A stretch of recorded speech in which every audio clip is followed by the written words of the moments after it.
leave well enough alone.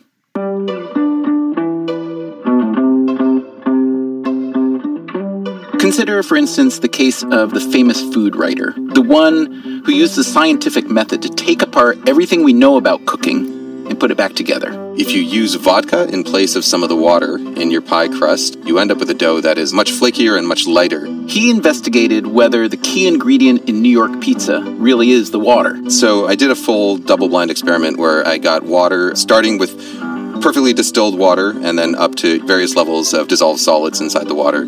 What we basically ended up finding was that the water makes almost no difference compared to other variables in the dough.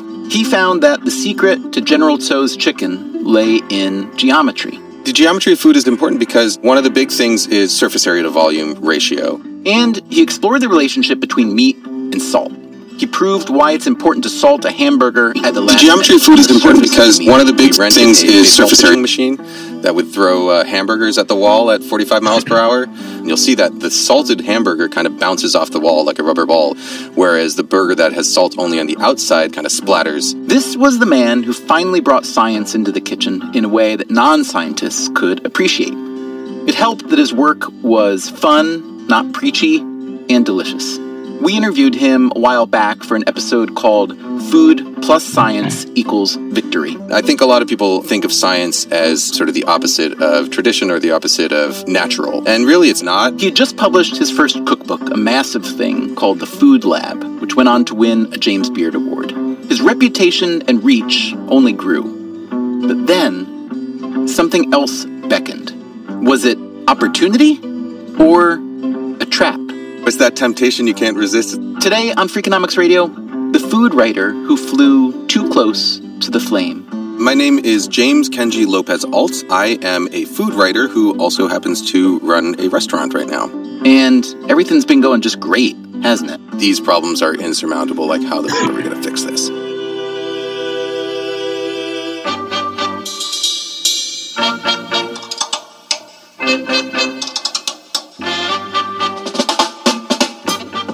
From Stitcher and Dubner Productions, this is Freakonomics Radio, the podcast that explores the hidden side of everything. Here's your host, Stephen Dubner.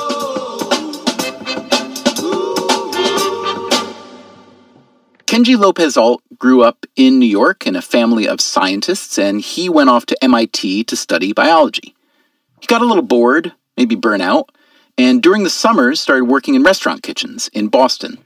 After college, he worked in an architecture firm for a bit. For a few months, yeah, like half a year maybe. And then back to restaurant kitchens. My very first restaurant job was at a place called Fire and Ice. It's a Mongolian grill, so I was a knight of the round grill.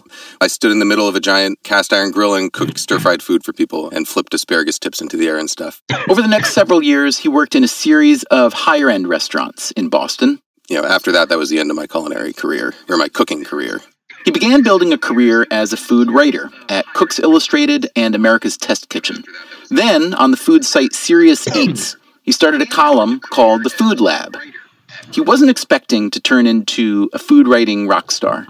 I absolutely wasn't expecting it. You know, I was a freelance writer living in a one-bedroom apartment with no windows in Brooklyn at the time. Now, after doing all that and having that platform and enjoying it, what made you think it was a good idea to not only get back into the restaurant business, but open your own restaurant?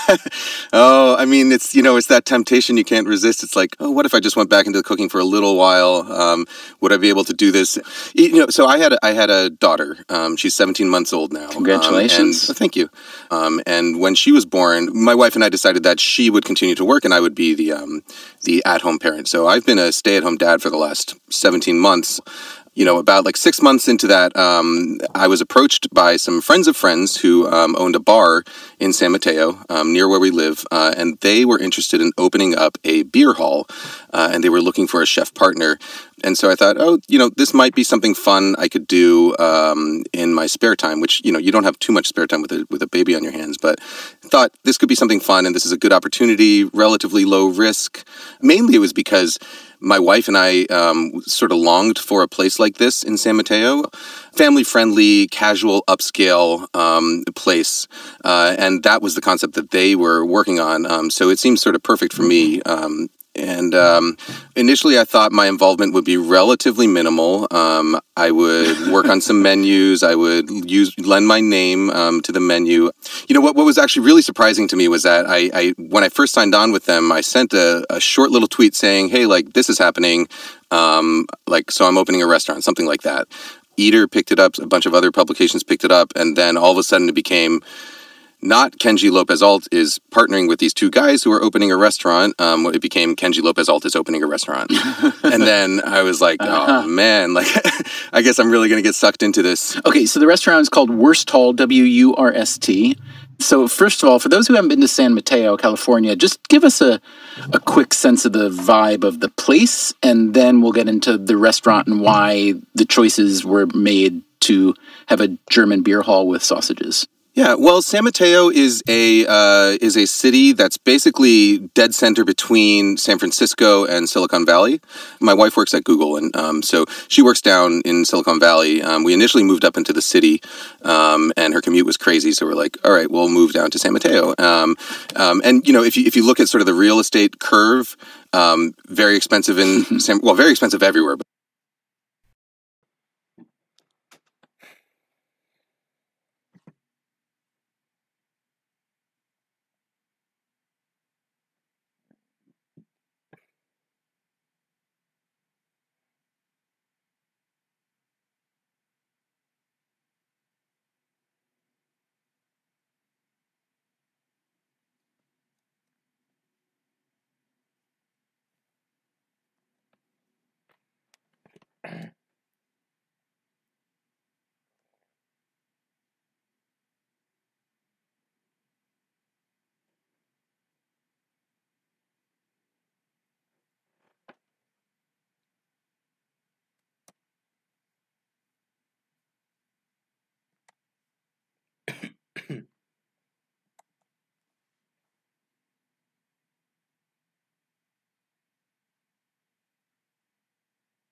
His reputation, a short little tweet saying,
And for us, we had this extra problem because we're in this really old building, and the previous tenants and the landlord, they didn't take the best care of the space.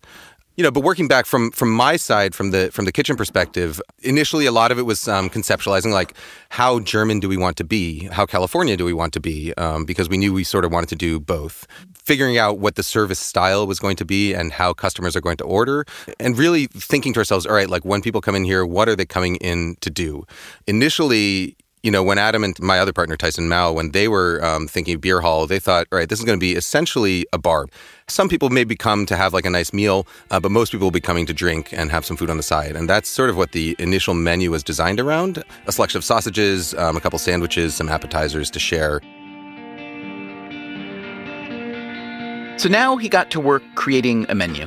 I had developed the initial opening menu on my own in my home kitchen before we had even hired any sort of kitchen staff. And I had I'm pretty methodical, so I had like a recipe booklet written out, everything done in metric units, something that anybody could look at and replicate, Part of the idea was like, because it's going to be relatively low priced and high volume, the kitchen has to be able to sort of run itself, even without like very, very minute oversight. What about the sausage making itself? I mean, that's a big component. Can you just talk about how involved you were in the design and execution and maybe experimentation and figuring out how to not only make the sausages that you wanted, but how they were going to be prepared? Yeah, from the start, we knew that we weren't going to be able to make the sausages in-house because we didn't have the facilities. So in order to make a large volume of sausage, you need to have a dedicated refrigerated room where you can grind and mix and stuff and everything. Because if sausage mixture gets too warm while you're forming it, it doesn't bind properly, and your sausages end up kind of crumbly and dry. So it was literally like physically impossible for us to make sausages in-house. So very early on, we decided, all right, we're going to have to find some partners to work with who can execute our ideas at a level of quality and volume that we're happy with. Is that an easy thing to find, someone who can handle that kind of quality and especially volume? No. I mean, the sausage part was mainly me going to every single sausage maker I could find in the Bay Area. We did want to keep it local. We've, visited many, many butchers and sausage makers, and there are many, many bad sausages around. Sausage making is a non-trivial skill. You think, okay, it's just meat and fat spiced, ground up, stuffed into a casing. Like, how hard could it be? But it's one of these things where, like, the minutia of the technique can make a huge difference in the quality of the final product. It mainly comes down to the binding element, like making sure that you have the right level of salt and that the meat has been salted long enough that the proteins start to dissolve before you mix it, making sure that you mix it right and that you have the right ratio of fat to lean, and then also making sure that it stays chilled through the entire process. And if any one of those things is off, your sausage doesn't bind properly. And that's what you find is the problem with most sort of mediocre sausages. Like, they could be flavored very well, they could be crazy and interesting, but if they're not mixed properly, they kind of crumble instead of having that sort of nice, juicy, snappy texture that I look for in a sausage. And so finding someone who can do that was hard. There was also the consideration of creating a sausage restaurant that could be vegan-friendly. So one of my goals from the beginning was like vegan items on the menu that are not vegan by omission. They're just vegan by default. And they're delicious, So we have a number of things like that. There was also the consideration the one that I was really excited about is a vegan doner kebab. Vegan items on the menu that are not vegan by omission. They're just vegan by default. They make a vegan and they're delicious, So we have a number of things like that. There was also the consideration the one that I was really excited about is a vegan doner kebab. Vegan items on the menu that are not vegan by omission. Irony, bloody flavor, but it can also be derived from plant sources. And so it's like by far the best sort of faux meat available. And so what we do is we spice it with Turkish spices, so cumin, Urfa Biber chilies, sumac, and then we serve it as a, initially what we were doing was we were forming it into a cylinder and doing it in front of one of those doner kebab spits that sort of spins around and you shave it off. But the fat in this stuff is coconut oil, and coconut oil just melts at a slightly lower temperature than animal fat does. So the fat would end up kind of melting out of it and it would just eventually just crumble off the spit. So that didn't end up working. It would have been so cool if we could get that to work.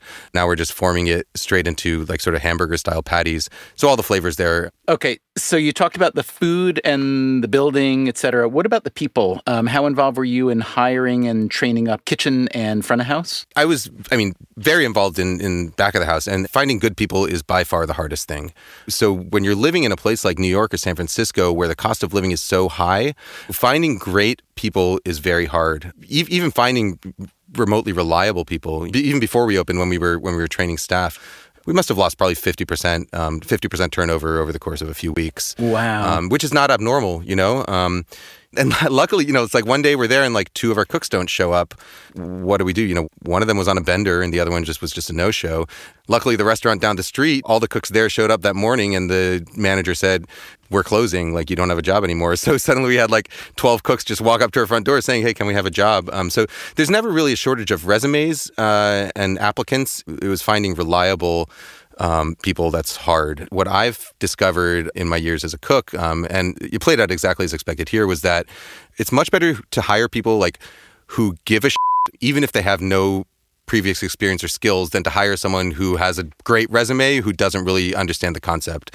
Our number one kitchen hire, I think, is this guy Eric Droby, who is a career changer. He was in his 40s. He worked at an office job, always loved cooking on the side, was a food lab follower. He stopped by my house once to give me some sausages he made and some sauerkraut he made because he was proud of them, and they were great. I thought they were great. And then he said, "Hey, I think I've decided I want to be a cook. Would you give me a shot?" I'm like, absolutely. Finding people who really care, that's the key, because you can always teach people skills, but you can't teach people to give a shit. And what about front of the house? Front of the house it's actually probably even a little bit harder at the start, because you have to really dangle this carrot in front of them, because during training and during the first month that we were doing friends and family meals, people are working and they're getting paid, but they're not getting the same tips that they would. And so they have to realize, okay, I'm putting in this work now, so in a month I'll be making much more money. But it's hard to find people who are willing to think about that. So shortly before opening, you tweeted, in all caps, by the way, "Opening a restaurant is insane, and I don't know why anyone in their right mind would choose to do it." So what's going on in the weeks and days just before opening? I can tell you what was on my head when that tweet went out. It was not actually related directly to the restaurant itself. It was more about its toll on my personal life, and particularly my family life and my marriage, because restaurant is a harsh mistress. During those 3 months I was in there, I would wake up, take my daughter to daycare, go to the restaurant from 9 a.m. till 4, go pick up my daughter from daycare, bring her home, put her to bed, and then go back to the restaurant from 8 p.m. till 1 a.m. It had been like 2.5 months where I had been basically never at home. I saw my daughter for a few hours a day, but I basically never saw my wife. We lost the chance to sit down and talk together. The only time I ever saw her was when we were with our daughter, so we never really had any alone time. It's very difficult when you're raising a child, to not be able to talk to your partner, not even have the time to talk about things related to raising the child. And the worst part of it was that no matter how well you plan and you think to yourself, all right, this is the amount of work I'm going to have to put into this restaurant, and I'm just going to say no after that. It's really hard to say no when there's 40 people whose jobs rely on you making this a success.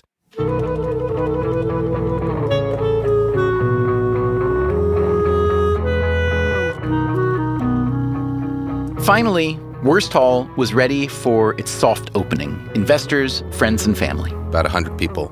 And everything was great. We had completely gutted the old bathrooms, retiled them in this beautiful blue tile, really nice wallpaper with these sort of pen and ink drawn animals and stuff. It was a really nice bathroom.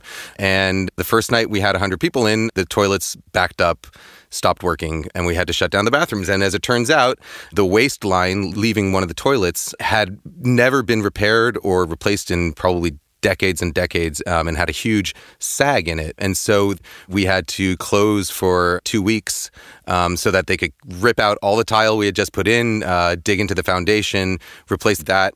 All of a sudden, we thought we were going to be ready to open the next week, and now it's like, all right, another 2 weeks and another $30,000 to fix the bathroom that we had never even considered might be a problem. Coming up after the break, the busted bathroom wasn't the only problem. It was a disaster. Major, major disaster.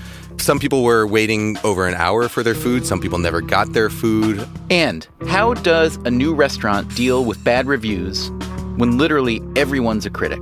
Basic user 12345 says, this restaurant was terrible, the potatoes sucked. Well, I don't know what you define as good potatoes, so how is that helpful to me? That's next, right after this. If you want to hear more Freakonomics Radio, you can find every episode going all the way back to 2010 on the Stitcher app and at Freakonomics.com. And you can always listen to the most recent 3 months' worth of episodes on Apple Podcasts, Spotify, or wherever you get your podcasts. Freakonomics Radio is sponsored by American Express. See business differently. See big expenses as big opportunities. See another problem as another solution. See late nights as late nights. It is still business, after all. Get the powerful backing of American Express. Don't do business without it. Learn more at americanexpress.com/seebusinessdifferently. That's americanexpress.com/seebusinessdifferently. Freakonomics Radio is sponsored by G Suite. G Suite is a suite of cloud-based productivity tools that includes Gmail, Docs, Slides, Sheets, and Drive. These tools improve your work life, both in terms of your experience and the outputs you create. Hence, their new campaign, Make It with G Suite. You know when you have 20 identical versions of a document labeled Final and no clue which is the latest? So you can make another version and name that one Final, right? Well, with G Suite by Google Cloud, a range of work apps like Gmail, Docs, and Slides lets you make real-time updates to the same document without having to keep track of version after version of a project. And since all the tools are cloud-based, your whole team can access the same document and work on the same page at the same time. To find out more about G Suite's productivity tools, visit gsuite.com. That's gsuite.com. Make It with G Suite by Google Cloud.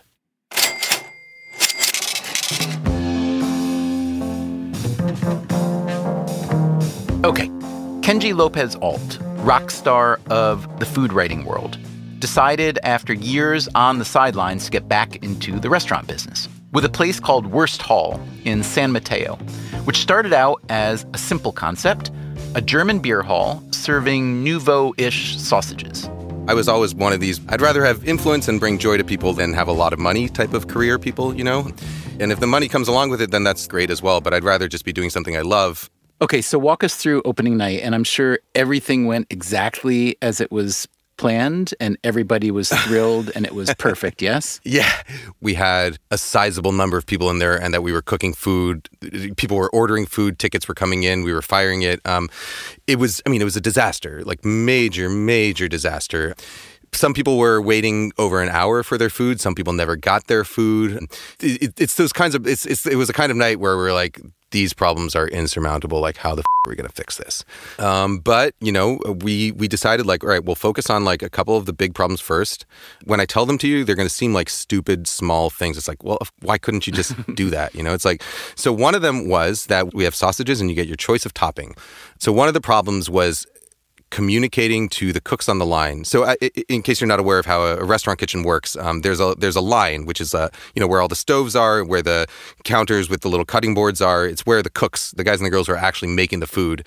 And then there's a station called Expo, the expediter. And the expediter's job is to, first of all, act as the liaison between the front of the house and the back of the house.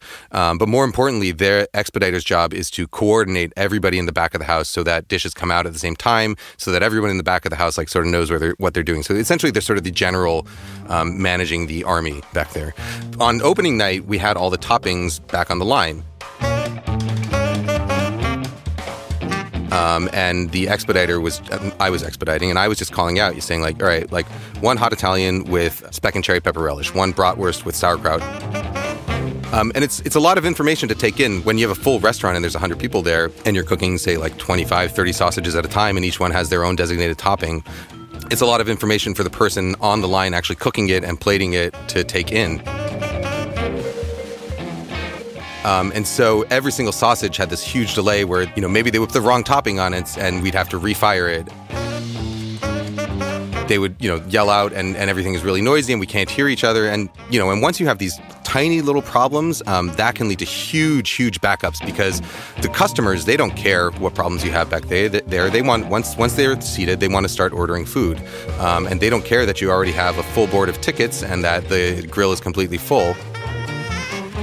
they don't care that you screwed up one order and you have to refire it. Those tickets are just going to keep coming and coming and coming. So you have this ticket printer machine that's spitting out these tickets constantly, and you're constantly struggling to try and catch up with it.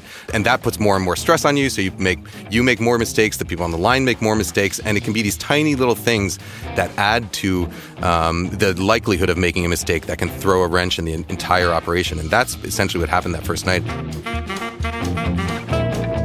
So the second night, what we did was we took those toppings, we took them off the line and put them next to the expediter's station, so next to my station, so that all they had to remember was which sausages they were cooking. Then they would pass the sausages to me right before I handed it to a server. I would put the topping on.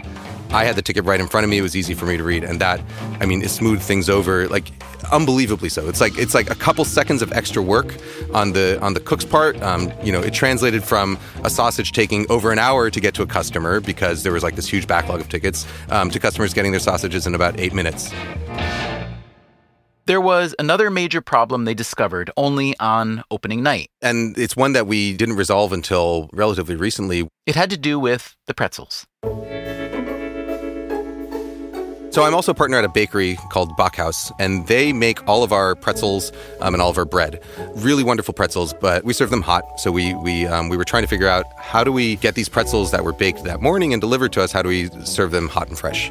And, the obvious thing is, all right, well, when someone orders a pretzel, put it in the oven, let it get hot, and then we serve it.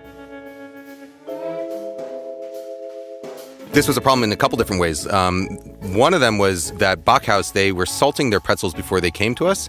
What happens with pretzel salt is that it draws out moisture from the pretzels. So after 8 hours or so, some of the moisture from the pretzels beads up on the surface of the pretzels, and then it leaves these kind of splotchy, wet marks, which is not good.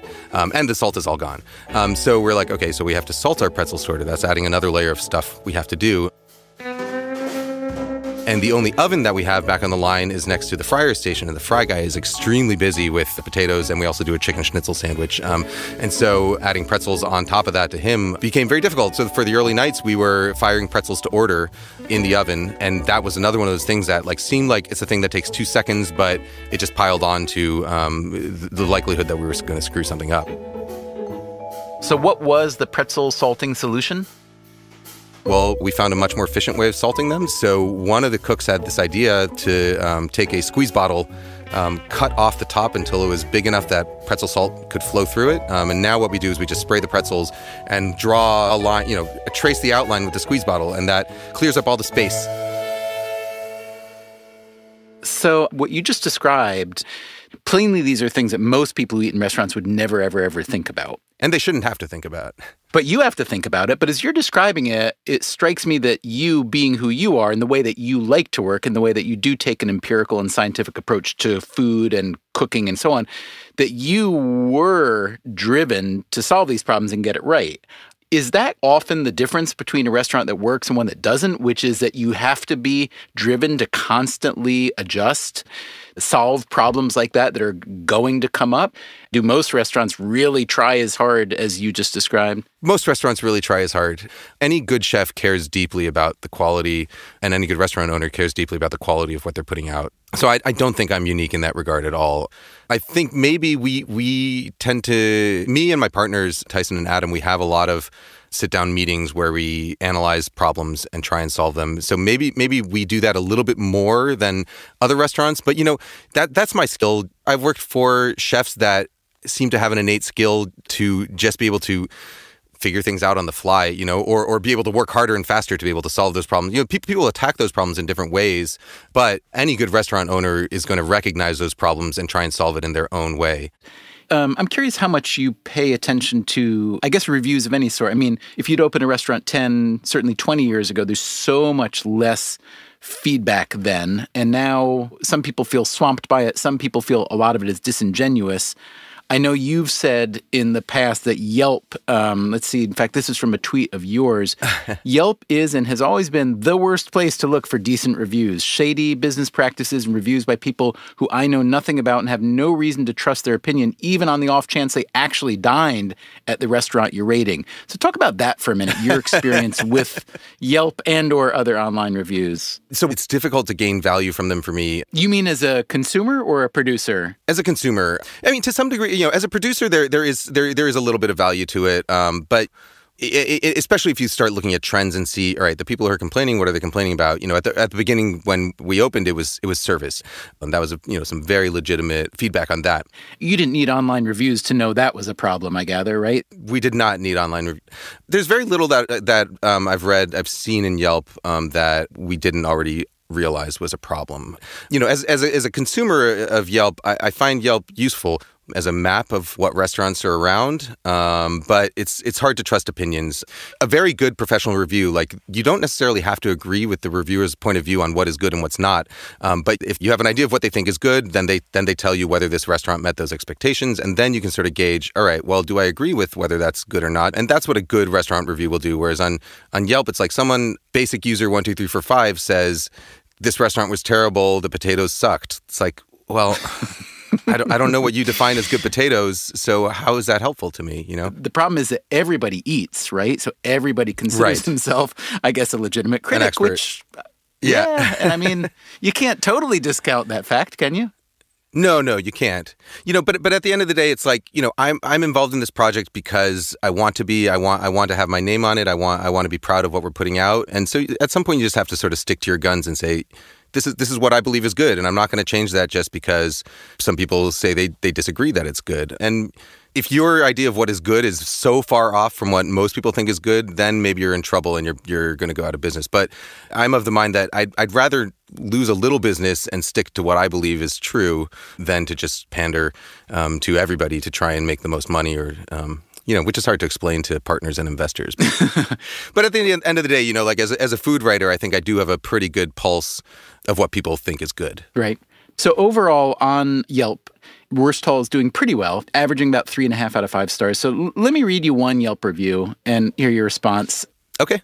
I honestly haven't looked at Yelp reviews since like the second month after we opened, so we'll see. This is from just over a month ago. This is from Andrew R. He writes, I was really disappointed. I expected more. Not that I had high expectations. They were modest, honestly, but it fell below that bar as well. For one, the service was not that great. For two, the food just isn't that good. It's okay, like you would eat it if you were hungry, but another sausage would probably satisfy you more. And I like a split top bun because you can grill both sides like they do here, but when it's split only halfway down, there's a lot of bread with no meat at the bottom, and that's terrible. Cut that bun all the way down. It'll be better, trust me. So that's Andrew R. What does Kenji L. say? Well, I'll start from the end of it and work back. Believe it or not, we tested how far to cut the bun extensively before opening, and trust me when I say it's not better to cut it too far because the buns end up falling apart. It doesn't stand right. I mean that sounds all fair. Like those seem like legitimate concerns. If I was at the restaurant, I would definitely have loved to talk to them and gotten a little more details about exactly what they were disappointed with. What is it about the sausage that you didn't like? And to his point about sausages being not great, I fully admit sometimes, like any restaurant or any business, we have consistency issues now and then, and we work our best to make sure that those don't happen, and every day gets better. Okay, here's a professional review. This is Peter Lawrence Kane in SF Weekly. He writes, the quality of the food is high and it is consistent. The thing is, considering Lopez Alt's eminently well-deserved reputation for being a demystifier of culinary techniques, Wursthall feels a little short of the gosh wow factor longtime fans might clamor for.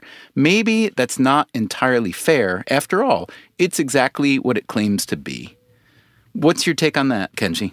So I fully agree with that.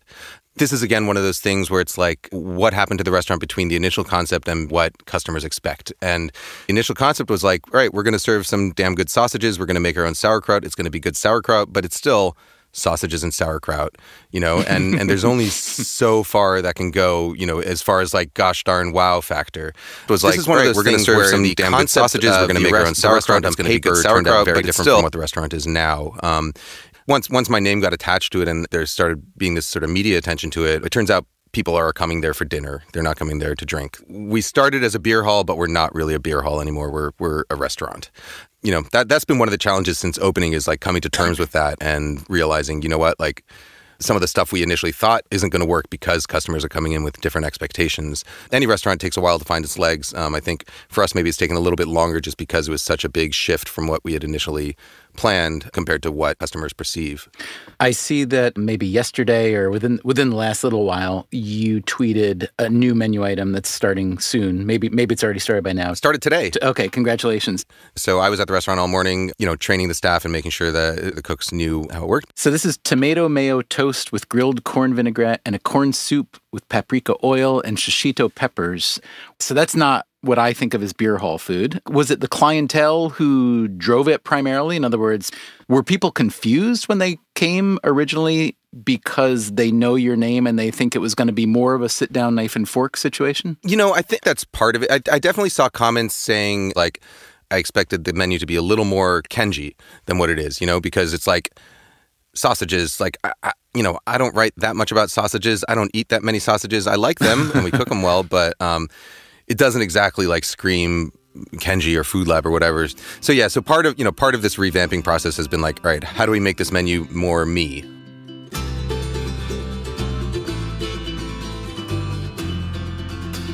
So from what I've read, you own 12% of the restaurant and 20% of any new venture with these partners? It's something like that, yeah. That's ballpark correct. Would you have had the same share of ownership had you just acted as a sort of consulting founding chef as opposed to roll up your sleeves fully involved? No. My partners are actually very understanding of, the entire situation and the fact that I'm now got more involved than I was planning on. And so actually, initially, like, it was going to be basically just a fee plus a smaller percentage of ownership. The big question I have then really is, so far, do you feel overall that it's worth it? And I guess another way of putting that is, if I came to you tomorrow, Kenji, with an idea that you liked, an idea for a restaurant, maybe a site for a restaurant, and a potentially worthwhile partnership, what do you do? Do you succumb or do you refrain this time? I would say the restaurant on its own in a bubble, like detached from every other part of my life, absolutely worth it. I don't mind putting in hours and hours and hours of work, even for little to no play. Like, I haven't made any money off this restaurant yet, and I don't plan on making any money for a while until we pay off all our investors. But, we don't live in a vacuum. So if someone came to me right now and asked me if I wanted to do this restaurant again, I would probably say no, only because it cost me 3 months of being with my daughter. And that was, a price that I wasn't expecting to have to pay at the beginning, and one that made me deeply sad as it was happening, and also in retrospect. So I don't regret anything I did with the restaurant. I do regret how it affected my personal life and my family. But we learned those lessons. Okay, final question. Let's say that maybe this is when your daughter is in school, maybe this is when your daughter's in college even, but let's say I come to you and I want you to work with me to open a new restaurant. What is the dream concept, whether it's cuisine or style or location? Like, what is the restaurant that you absolutely would sacrifice again almost your entire life to do? It would be something much smaller than Worst Halls. So we're opening a couple more Worst Halls in the coming years, but we've talked about other restaurant concepts as well. And I think if we were to work on something together again, it would be something much smaller. The idea I've been throwing out at them is a Korean fried chicken sandwich place, which is a recipe that I've done at a number of pop-ups. I think is extremely delicious, but it's essentially, chicken brined in kimchi juice and then done sort of like a Nashville hot chicken style, but instead of the Nashville hot chicken oil that goes on there, we make like a sauce with Korean chili flakes and a bunch of different Korean flavors, and it's super delicious. And the kind of thing that I think would do well is a fast casual thing. That would basically be it for me. Like, I want to feed a lot of people and make them happy. I don't want to open like an ego restaurant. I don't want people to come to, worship at the altar of Kenji Lopez Alt, come for this experience. I want a place that, people say, hey, that's a good sandwich. I'm going to have that once a week.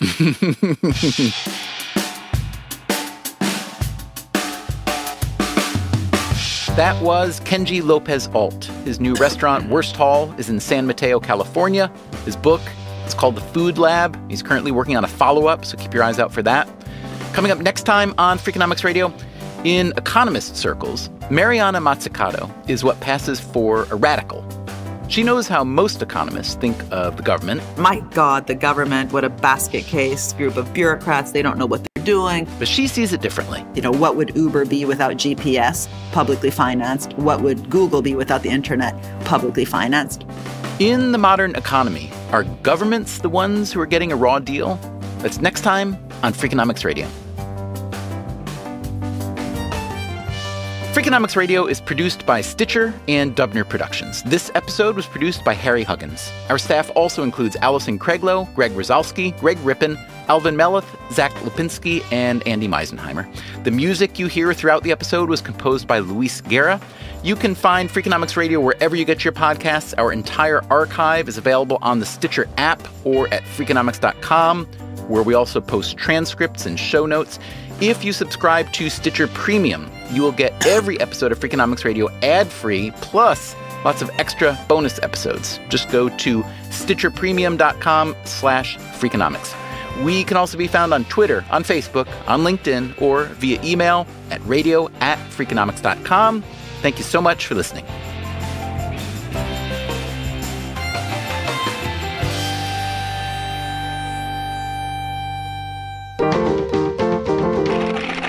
Stitcher. Hi, I'm Noor Tagore. I thought I understood sex trafficking in the U.S. The criminals, the victims, but when I actually met the people doing sex work, I realized I didn't know half the story. I really want to try to do sex work on my own, without somebody else forcing me to do it. And it was a really positive, empowering experience. Come with me on a journey across the country to meet the real people who are part of this world. I never knew nothing about human trafficking. I never knew that I was being exploited. Are trafficking and drugs connected? Absolutely. To be honest, I used to talk down on it, paying someone for sex, but now my whole mindset's changed and I'm a part of it. And by the end, I promise you will never look at the sex trade the same way again. Join me on Sold in America. Subscribe now in Stitcher, Apple Podcasts, or wherever you listen. And coming from one of the edges of the manhole cover, it's in place, is long brown hair, human hair. Long brown human hair. They are teenagers, they are stoned, they are freaked out. They have to tell an adult about what they've seen. A police car happens to drive by, they flag it down, and the officer tells them to get in the back. It became clear that she was really concerned because she then said, yeah, there's been a girl missing on the west side of town for the last couple days. Oh my God. So again, our hearts just sort of drop. And you hadn't known that, hadn't been on the news or something like that? We had no idea. You had no idea, okay. So we just kind of got scared at that point. Can I stop you for a second? Is this story going to get funny, or is this a horrifying story? Wait, actually, don't tell me. I can't tell you. Okay, don't tell me. So she calls another officer, and the other officer comes. There's a couple cars, and they both get out, and they tell us to get out, and they say, okay, wait at the bottom of the hill. So we're waiting. They go walking up to the top. And it's dark, so we can't really see them that well, but we can see them well enough, and we don't really want to watch what's going on because we see them bend over, pull the cover off, and I'm trying not to look, but of course I'm looking, and she pulls up a human figure out of the hole. Oh my God. And then she says, it's a mannequin.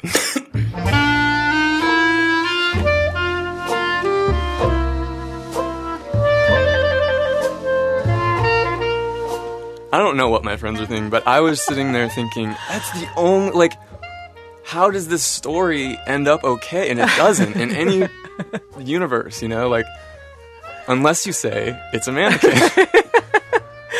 Jeff goes to school on Monday, tells his story in physics class, and the kid next to him says, that was us. We did it. We went around stealing holiday decorations, and we had to get rid of them, so we stuffed them under the manhole cover. The mannequin, by the way, had been the Virgin Mary in someone's nativity scene. I think the real coincidence is that it's our close friends that caused this to happen to us. Oh, they were good friends of yours? Yeah. Right. All right. No, Jeff. Turns out that is not the real coincidence of the story. My producer, Brian Reed, was listening to all these interviews as they were happening, and he interrupted us to tell us we both missed the point. Brian has just pointed out that I'm missing. You and I are both missing the main I don't even know the coincidence of my own story. Yeah, I submitted it to the coincidences thing. So the main coincidence is there's a girl missing at the same time. Yeah. I have 5 words for you, Jeff. 不巧不成书. No coincidence, no story. Here's a definition of coincidence that seems right to me. A coincidence is a surprising concurrence of events perceived as meaningfully related with no apparent causal connection. It's that middle part, meaningfully related, that people seem to get stuck on. Because when events line up just so, you can't help it. You can't help but wonder if there's a message in that. In that way, coincidences are kind of like shortcuts to very big questions about fate, about God, even to people who don't believe in either one. The notion that somewhere out there, someone or something is paying attention to your life, that there might be a plan conjured through coincidences, that notion seems to be most appealing when you're young. We got one story about a young couple visiting Marrakesh in Morocco. They're at a restaurant talking like you do about old flames, and the boyfriend wanted to know about one guy in particular. I asked Kate, what did this guy look like? And Kate just stopped dead in her tracks and lifted one hand to her mouth and with the other hand pointed across the restaurant. And she said, "Oh my God, he looked like that." And she crossed the restaurant and tapped him on the back of the shoulder. And it was him. The daughter of a jazz guitarist named Andy Riley wrote to us about the time when she was 19. She was listening to an Ella Fitzgerald album. I was listening to the song That Old Black Magic, and at the end of the song, Ella throws in a line, "That old black magic that Billy Daniels got me in." And I've heard her, sing that line on that album dozens of times before and wondered, who's Billy Daniels? But on this particular day, for some reason, I felt inspired to go out to the living room and ask my dad who Billy Daniels was. And he explained that in the 40s, Billy Daniels had sung Old Black Magic in a way that made it his song, and he was referred to as Mr. Black Magic, I guess, back in the 40s, and it was a big deal at the time. And I'd asked my dad, had you met him? Did you ever know Billy Daniels? And he said that Billy Daniels was probably dead now. And just literally at that moment, the phone rang. So I answered the phone, and this sort of playful, gravelly voice asked for Andy Riley. And I said, who's calling? And he said, Billy Daniels. That old black magic has me in spell. That old black magic that you weave so well. So, last September, I was living in Roswell, New Mexico, and I had woken up in jail for the last time. This is Etta Thorderson. When this happened, she was 20 years old, on drugs, hanging out with street kids. Her mom offered to buy her a bus ticket to Washington State to go to rehab. Etta said yes. She took her dog and got on the bus. In Los Angeles, there was a stopover at the depot, and this guy comes up to her while she's waiting in line to get food. She's got $2, just enough for some French fries. The guy starts asking her questions about her dog. And he starts asking me other random questions like, what are you doing? Where are you going? And then he asked me, are you from Alaska? And I was like, yeah, I am actually.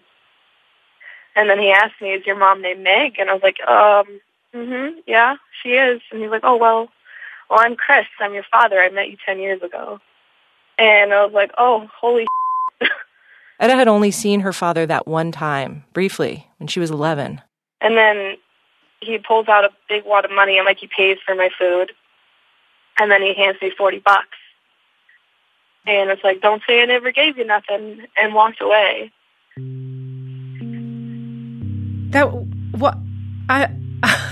I'm shocked by this story. And that was it? You didn't see him again? He didn't? No. You could tell he felt bad. Did you expect something more to happen? Did you think, oh, well, yeah, here's how this is going to go? I really thought we were going to go, sit down and eat together, and I was going to, lay out my whole life story for him, and he was going to explain his life and where he's been. I was kind of looking forward to that, but that didn't happen.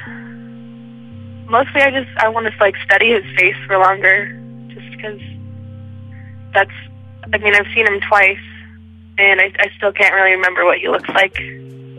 Do you regret not pursuing him in some way? Yeah, absolutely. In the moment, I was so sick. I just really couldn't comprehend. It wasn't until I got on the bus that I was kind of just like, why didn't I run after him? I've just spent my whole life wondering about this man, and, the chance to talk to him was put right in front of my face, and I didn't really understand that at the time, and I let it go.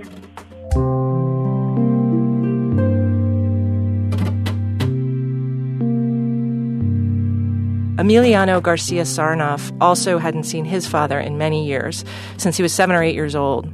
He lived in California, but he was visiting a national park in Mexico with his mother when he was 18, and they hiked to the top of a pyramid there. The whole place was sort of off the beaten track. We're walking along, and there are some people passed in front of us, and my mom said, "Oh my God, Raul?" And then she turned to me and said, "That's your father. That's your dad." And it was. Also, coincidentally, it was Father's Day. So I ended up sort of embarrassingly breaking down, crying on that pyramid. It was a really emotional moment for me. My father definitely, his absence meant a lot to me. And we said, yeah, we're going to, stay in contact. And after they said bye, they left. And he came running back up the hill about 20 minutes later. And, you could hear him panting. And he said, "Emiliano, I just want to say I'm sorry that I didn't stay in touch and that I love you." And he turned and went back down the hill. Emiliano's story goes the way Etta wishes hers had gone. After a rocky few years, he and his father did get to know each other and each other's families. Emiliano had a son who now had a grandfather. Emiliano's father had left him when he was a baby, but when his father died some years ago, Emiliano was there at the hospital. They'd had a real relationship, and that never would have happened, Emiliano said, if he hadn't seen him that day at the pyramid.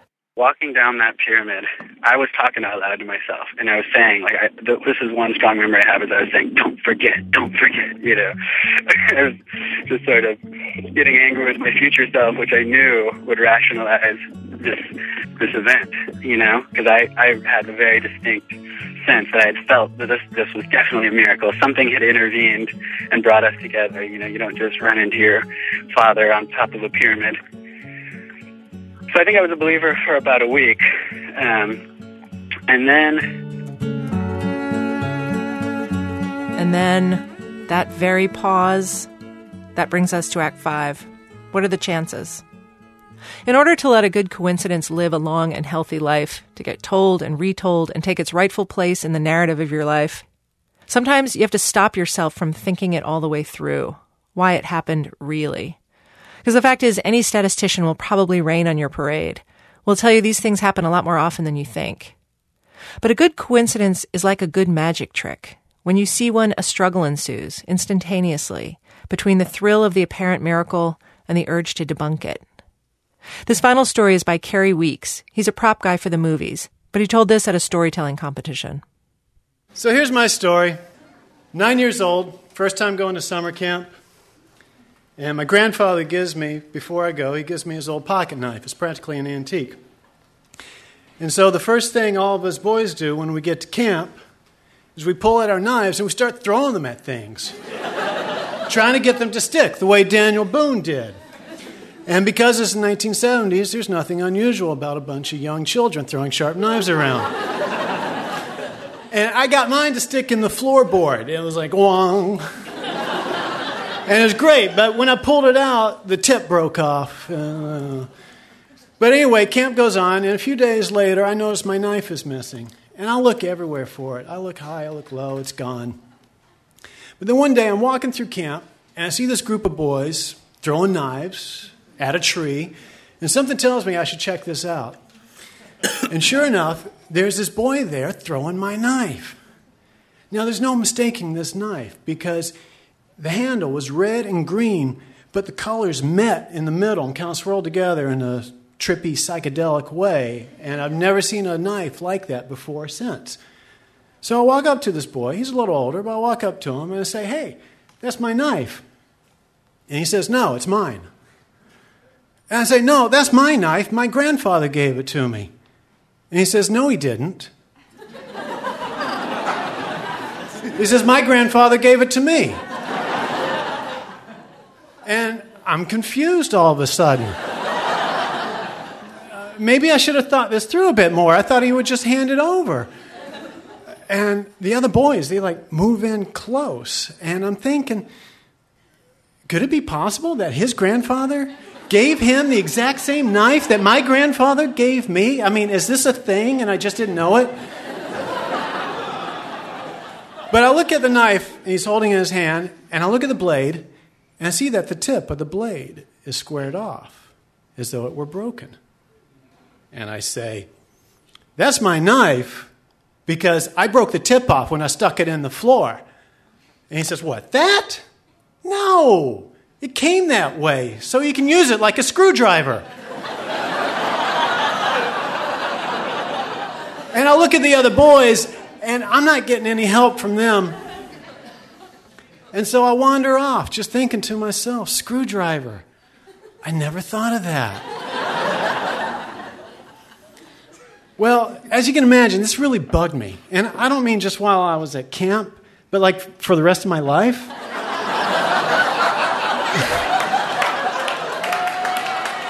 And, you know, I kept thinking, why did I fold so easily? Why didn't I go to the counselors? And the only thing I can think of is this. I'm the son of a physicist. And I used to ask my dad these questions all the time. Like, Dad, how far away is the sun? Dad, how fast is the speed of light? Dad, what's the closest star? And he would give me these answers and these numbers that were just so huge. I couldn't get my mind around them. So my point is this. I, better than most other children, had an idea of just how vast the universe is. And therefore, how infinite the possibilities are. So the thing is, at the time, I thought, well, maybe the kid's telling the truth. So the only reason why I bring this up is because this is what I was thinking of when some 32 years later, I become the landlord of a small apartment building. And one of the first things I did as a landlord was I threw this guy out because he was a small-time drug dealer. So on the day he's moving out, I get a call from his neighbor across the hall, a guy I call Budweiser Bob. And Budweiser Bob says, hey, that druggie is stealing your refrigerator. And so I hop down there, and sure enough, in the driveway is a pickup truck, and in the back of the pickup truck is a refrigerator. So I charge up the stairs, and I demand to know just what the hell is going on.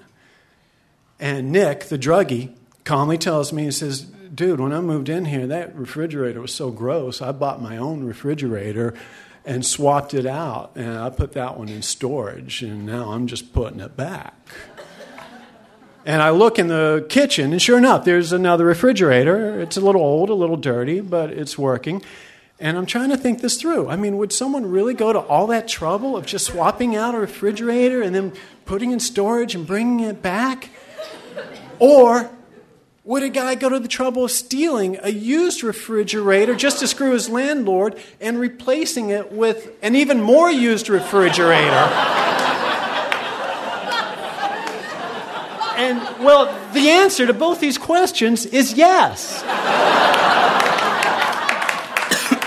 But I look up, and there's Nick, and he's expecting me to say something, and there's his buddies who are helping him move, and they're expecting me to say something. So I walk up to Nick, and I look him in the eye, and I say to him, you sweep up real good before you leave. Because there's just too many possibilities in this universe. Thank you. Kerry Weeks lives in New York. His story was recorded live at a Moth Story Slam in New York City. You can download the Moth podcast on iTunes or wherever you get your podcasts.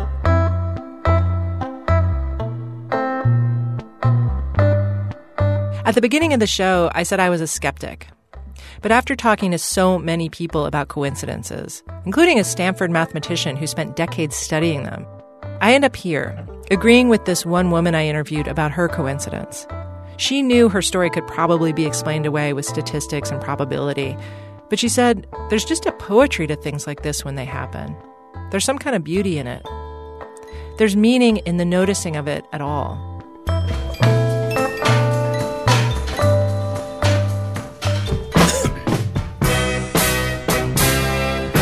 If I hadn't made a left-hand turn, if you hadn't made a right, if I'd waited just a moment more, if you'd missed the light. Our program was produced today by Brian Reed and me, with Alex Bloomberg, Ben Calhoun, Miki Meek, Jonathan Menjivar, Lisa Pollack, Robin Simeon, Alyssa Shipp, and Nancy Updike. Senior producer for this episode was Julie Snyder. Our technical director is Matt Tierney. Production help from Emmanuel Jochi, Diane Wu, and Anna Martin. Music help from Damian Grafe and Rob Geddes. Thank you very much to the hundreds and hundreds of you who sent us your stories and took the time to let us interview you, including Layla Wright, Catherine Vandeputty, Bob Yonka, Eric Johnson, and Hannah Jacoby. Thanks also to Peter Aguero, John Bewin, Eric Mennel, Jane Marie, Marva Hinton, Dave Hunter, Percy Diaconis at Stanford University, Julie Beer, Jen Fallon, Paul Ruest, Catherine Burns and Jennifer Hickson, Michelle Harris, Aaron Henkin, Bianca Tonis, Tony Barbieri, and Ben Schreier. Our original music about the Immaculate Dollar was written and performed by Bry Webb and Rich Burnett, produced by Bry and Jeff McMurrich. His website, brywebb.com. Since we first aired this, the couple you heard about in Act 1, Flora and Rogaciano Pena, who were born in the same building, Rogaciano died years ago. Casey Phillips, the college senior from Act 3, has graduated from Penn State. Stephen and Helen Lee, with the father and mother-in-law romance. They just celebrated their 15-year anniversary. The show's website is thisamericanlife.org, where this week we have extra coincidence stories from you that all involve your photographs. That's at thisamericanlife.org. To hear the new season of Serial, it's at serialpodcast.org or wherever you get your podcasts. I hope you will listen. I hope you like it. This American Life is distributed by PRX, the Public Radio Exchange. Thanks also to Tori Malatia, who's on vacation with Ira this week. They were so excited for their cruise, but it seems like by day 3, the fun is starting to fade. You are impossible to argue with. So when you ask, you're so set in your ways. I'm 81. Okay, yeah, okay. I'm Sarah Koenig. Ira Glass will be put us in touch with Doris's family. They said they couldn't for privacy reasons. And we tried to reach the salesman, at least by the names they gave in those recordings. No one returned our calls. Our show today was produced by Jess Chang. Special thanks goes to Jason Jones. He provided us with the call center script. And to Christine Durst. She runs a scam spotting site. It's called Rat Race Rebellion. You can send us email. We are planetmoney@npr.org, or you can tweet us at planetmoney. I'm David Kestenbaum. And I'm Audrey Quinn. Thanks for listening.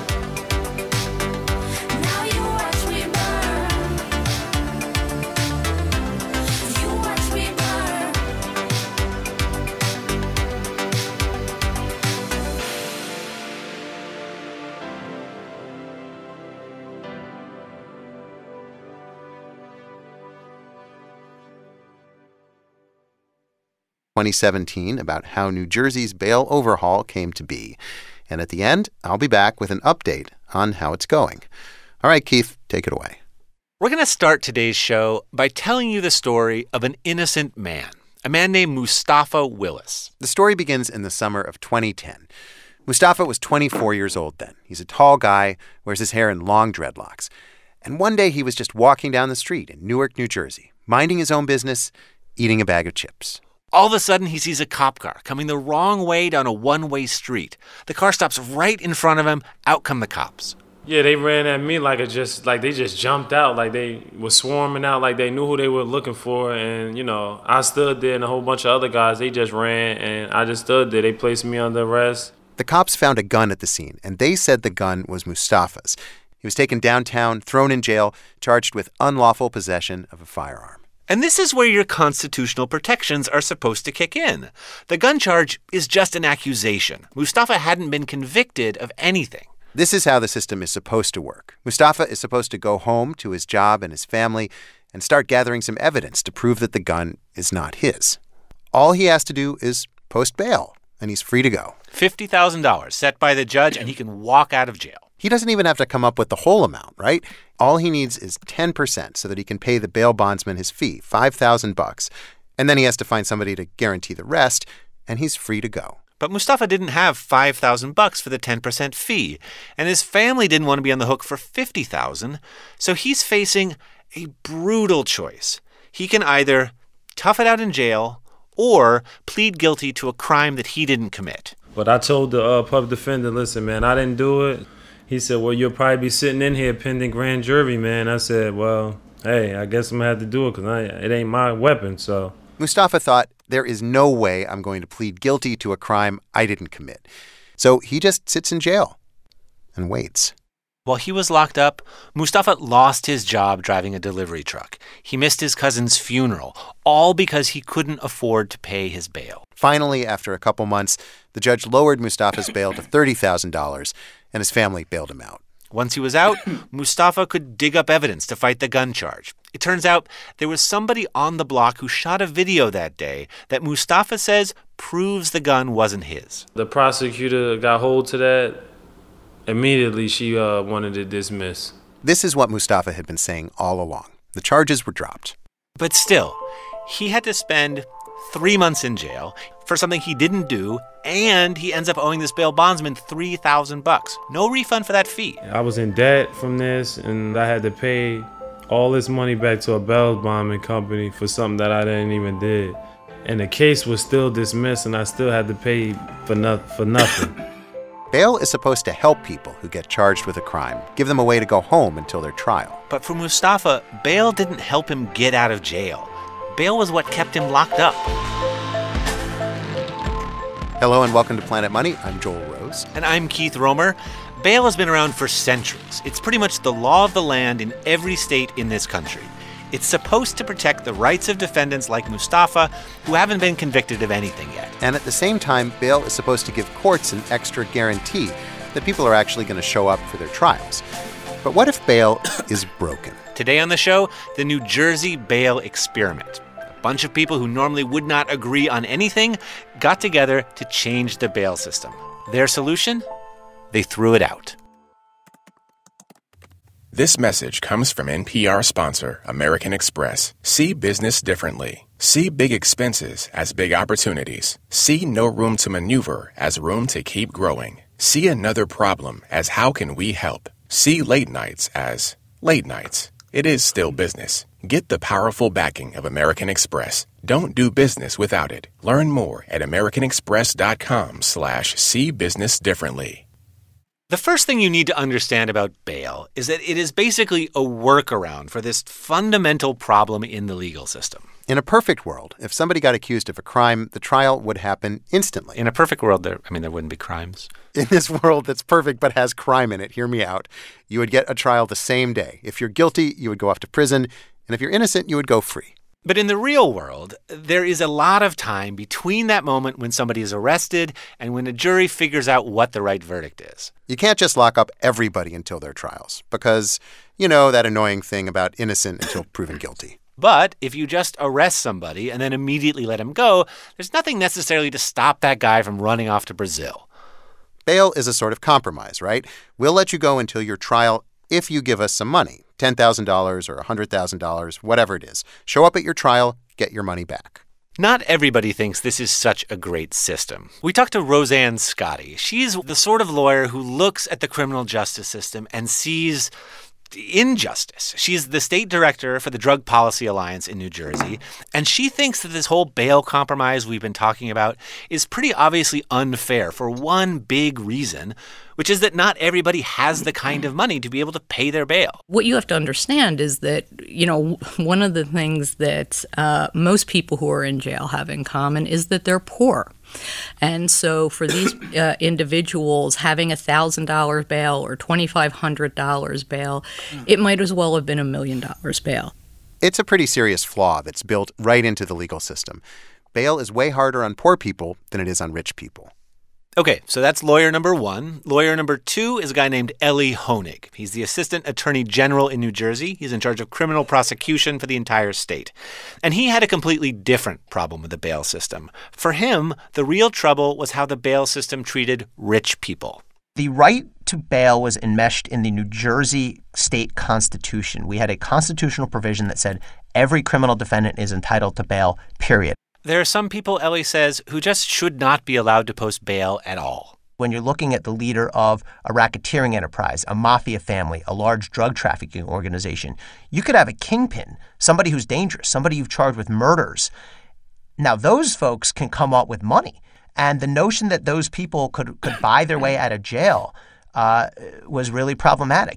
There's a reason Ellie gets so worked up about this. He used to be a federal prosecutor in 2017 about how New Jersey's bail overhaul came to be.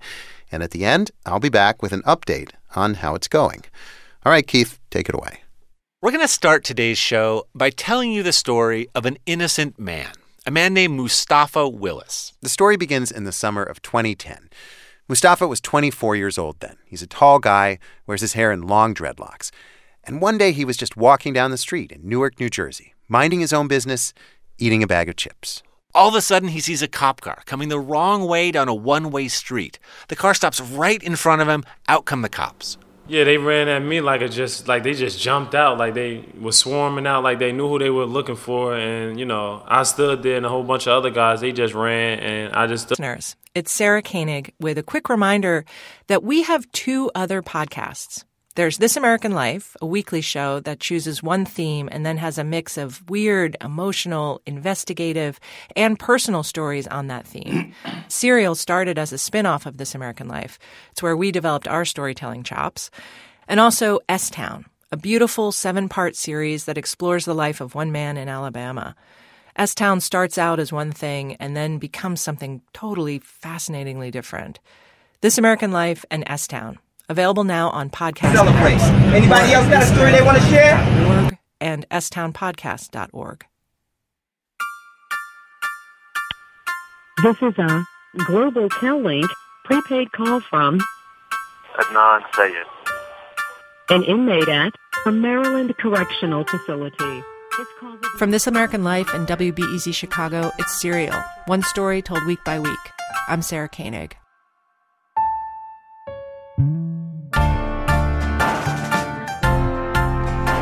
For the last year, I've spent every working day trying to figure out where a high school kid was for an hour after school one day in 1999. Or if you want to get technical about it, and apparently I do, where a high school kid was for 21 minutes after school one day in 1999. This search sometimes feels undignified on my part. I've had to ask about teenagers' sex lives, where, how often, with whom, about notes they passed in class, about their drug habits, their relationships with their parents. And I'm not a detective or a private investigator. I'm not even a crime reporter. But yes, every day this year, I've tried to figure out the alibi of a 17-year-old boy. Before I get into why I've been doing this, I just want to point out something I'd never really thought about before I started working on this story. And that is, it's really hard to account for your time, in a detailed way, I mean. How'd you get to work last Wednesday, for instance? Drive? Walk? Bike? Was it raining? Are you sure? Did you go to any stores that day? If so, what did you buy? Who did you talk to? The entire day, name every person you talked to. It's hard. Now imagine you have to account for a day that happened 6 weeks back, because that's a situation in the story I'm working on, in which a bunch of teenagers had to recall a day 6 weeks earlier. And it was 1999, so they had to do it without the benefit of texts or Facebook or Instagram. Just for a lark, I asked some teenagers to try it. Do you remember what you did on that Friday? No. Not at all. I can't remember anything. Wait, nothing? No, I can't remember anything that far back. I'm pretty sure I was in school. I think. No? That's Tyler. He's 18. I asked my nephew, Sam. He's 18 too. Not a clue. In school, probably. I would be in school. Actually, I think I worked that day. No, yeah, I worked that day, and I went to school. That was about it. Actually, on second thought? I don't think I went to school that day. You don't think you went? Yeah, no, I didn't. I definitely didn't. Here's Sam's friend, Elliot. He seemed to have better recall. Actually, I may have gone to the movies that night later. Do you remember what you saw? Now that I'm thinking. I'm sorry, yeah, I think I saw 22 Jump Street. Okay. And did you go with friends? Yes. I went with Sam and Kid Sean, Carter, a bunch of people. Wait, Sam, my nephew Sam? Yeah. Oh, okay. So Sam says he was at work. Oh, then it wasn't that night then. One kid did actually remember pretty well because it was the last day of state testing at his school, and he'd saved up to go to a nightclub. That's the main thing I learned from this exercise, which was no big shocker, I guess, is that if some significant event happened that day, you remember that, plus you remember the entire day much better. If nothing significant happened, then the answers get very general. I most likely did this, or I most likely did that. These are words I've heard a lot lately. Here's the case I've been working on. Almost 15 years ago, on January 13th, 1999, a girl named Hae Min Lee disappeared. She was a senior at Woodlawn High School in Baltimore County in Maryland. She was Korean, she was smart and beautiful and cheerful and a great athlete. She played field hockey and lacrosse. And she was responsible. Right after school, she was supposed to pick up her little cousin from kindergarten and drop her home, but she didn't show. That's when Haley's family knew something was up, when the cousin's school called. About a month later, on February 9th, Hae's body was found in a big park in Baltimore, really a rambling forest. A maintenance guy who said he'd stopped to take a leak on his way to work discovered her there. He'd noticed a bit of her black hair poking out of a shallow grave. The cause of death was manual strangulation, meaning someone did it with their hands. A couple weeks after that, so 6 weeks after she first went missing, Hae's ex-boyfriend, a guy named Adnan Syed, was arrested for her murder. He's been in prison ever since.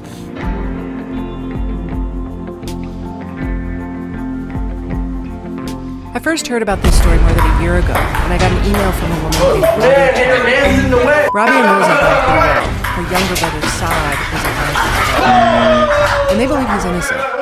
Rabia was writing to me because way back when I used to be a reporter for Baltimore's Sun, and she'd come across some story about a woman in the defense attorney who'd been disbarred from mishandling crime. That attorney is the same person who defended her last major trial. Right? Hi, look at this. Rabia told me she thought the attorney botched the case. Not just botched it, You've been doing it. for the appeal. Swipe it. The lawyer died a few years later.